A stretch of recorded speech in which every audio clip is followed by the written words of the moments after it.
السلام علیکم ناظرین، آج ہم یہ سیکھیں گے کہ اسلام 360 میں قرآن کے ساتھ تفسیر کو کیسے پڑھا جا سکتا ہے۔ جب آپ اپنی اپلیکیشن اوپن کریں گے تو آپ کے سامنے یہ اسکرین آ جائے گی۔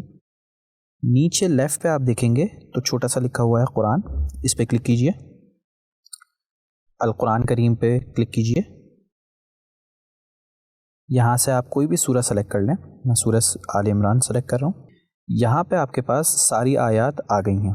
اب میں یہ چاہتا ہوں کہ میں تفسیر کو عربی کے ساتھ پڑھوں، تو آپ اوپر دیکھیں ایک سیٹنگ کا بٹن موجود ہے، اس پہ کلک کیجئے۔ اب یہاں پہ آپ کے پاس موجود ہے تفسیر کا آپشن، اس کو آپ کھول لیں۔ یہاں سے آپ کو کوئی اور تفسیر سلیکٹ کرنی ہے تو آپ سمپل جائیں، یہ ٹرانسلیشن کی لسٹ ہے ہمارے پاس اور یہ تفسیر کی لسٹ ہے۔ میں نے تفسیر مودودی سلیکٹ کر لی، تو آپ یہ دیکھیے کہ آپ کے پاس یہ پوری تفسیر موجود ہے۔ امید ہے آپ کو اس کا سوال اور اس کا جواب پسند آیا ہوگا۔ اپنی دعاؤں میں خاص یاد رکھیے گا۔ السلام علیکم ورحمۃ اللہ تعالی وبرکاتہ۔